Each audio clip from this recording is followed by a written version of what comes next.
안녕하세요. 텍스토리의 세무사 박진성입니다.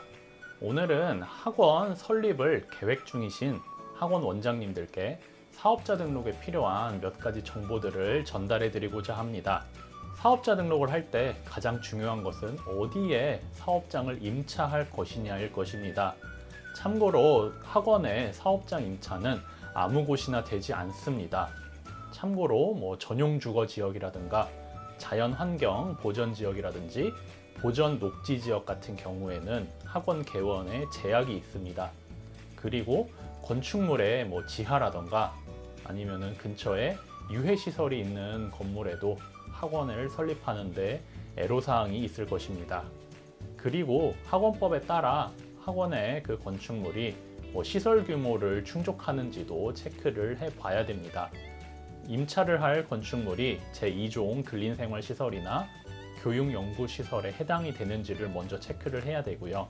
이런 여러 가지 조건들을 모두 충족하고 나면 임대차 계약서를 작성을 하시고 그 임대차 계약서를 사업자 등록을 할 때 같이 제출하시면 될 것입니다. 두 번째로는 사업자 등록을 할 때 관할교육청의 인가를 받아야 됩니다. 이 관할교육청의 인가는 학원에 사업자 등록을 할 때 반드시 걸쳐야 될 그런 필수 절차입니다. 왜냐하면 교육청의 인가를 받아야지만 부가가치세 면세를 받을 수 있기 때문입니다. 이 교육청에서 받을 수 있는 인가를 위해서는 먼저 원장님께서 학원 설립 운영 등록 신청서를 관할교육지원청에 제출을 해야 됩니다. 이렇게 제출을 하면은 당연히 교육청에서 검토를 하겠죠. 이렇게 검토를 하고 서류 제출이 충분하다 싶으면 그때는 이제 사업장을 임차한 곳에 와서 실사를 합니다. 그렇게 해서 여러 가지 조건을 모두 충족을 했을 때 그때 등록증이 교부가 되고요. 만약에 실사를 나왔는데 조금 미비한 점이 있다. 그렇다고 해도 너무 걱정하지 마시고 그냥 수정할 점만 수정을 하셔서 다시 심사 받으시면 됩니다. 이렇게 교육청의 인허가를 받기 위해서는 필수적으로 제출해야 되는 서류가 있습니다. 첫 번째로 학원 원칙, 그리고 학원 시설 평면도, 임대차 계약서, 소방시설 완비증명서, 그리고 범죄 경력 조회서가 필요합니다. 그리고 법인일 경우에만 이사회 회의록 사본을 따로 제출하면 되겠습니다. 세 번째로는 학원 명칭을 정해야겠죠. 어떻게 보면 또 가장 중요한 것 중 하나일 것입니다. 하지만 학원법에 따르면은 학원 이름도 마음대로 지을 수가 없습니다. 일단은 학원 이름에 고유 명칭 사용 안 되고요. 그리고 끝에는 반드시 무슨 학원이라고 이름을 지어야 됩니다. 예를 들어서 메시 수학스쿨이라는 학원을 설립하고자 합니다. 여기서 이 메시, 축구선수 이름이니까 고유 명사죠. 그리고 끝에 학원이 아닌 스쿨이 들어가 있습니다. 이러면 학원법상 학원 인가를 받지 못하는 것입니다. 그러면 사업자 등록은 언제까지 해야 될까요? 사업자 등록은 개원하고 나서 20일 내에 하셔야 됩니다. 만약 이 기간 내에 하지 않으면 세법상 사업자 미등록 가산세가 부과가 됩니다. 그리고 학원 설립은 아무나 할 수 있는 게 아닙니다. 학원 원장님이 되려면 몇 가지 자격 요건이 필요합니다. 참고로 이 자격 요건이란 어떠한 자격을 가진 사람만 개원할 수 있다가 아니라 어떠한 요건을 갖춘 사람은 개원을 할 수 없다. 즉 결격 사유에 가깝습니다. 이 결격 사유를 제가 나열해 보자면 한정치산자나 금치산자 같은 경제적 행위에 좀 지장이 있는 분들이 해당이 될 것입니다.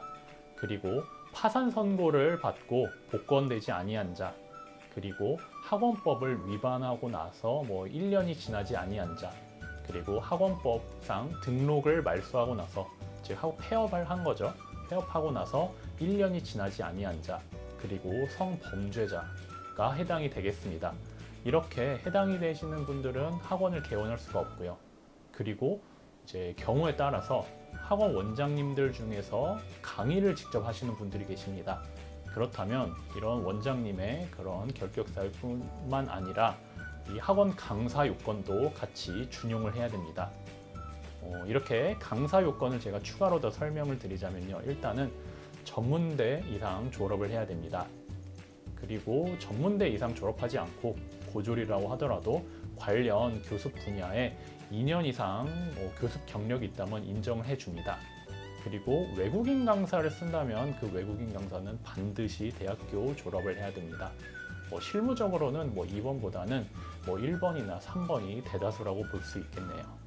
이렇게 준비가 되시면 이제 직접 사업자 등록을 하셔야 될 것입니다. 이 사업자 등록을 하는 것에는 3가지 방법이 있습니다. 첫 번째로는 직접 세무서 민원실을 방문하시는 것입니다.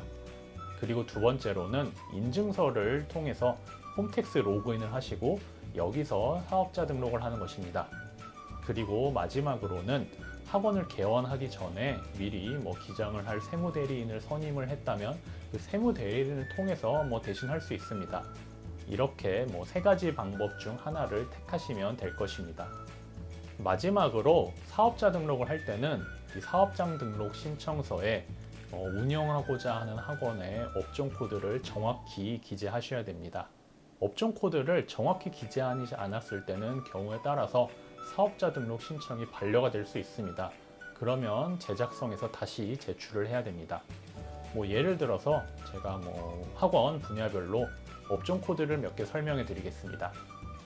일단 보습학원은 809005, 자동차 운전학원은 809011, 예체능 입시학원은 809003, 태권도 학원은 809014, 교습소는 809007, 개임과에는 940903이 있겠습니다. 이렇게 학원을 설립할 때 사업자 등록에 필요한 몇 가지 정보들을 알아보았습니다. 좀 더 자세한 설명을 원하신다면 저희 영상 하단에 있는 연락처로 직접 연락을 주시면 더 자세히 상담을 받아보실 수 있습니다. 그럼 지금까지 텍스토리의 세무사 박진성이었습니다. 감사합니다.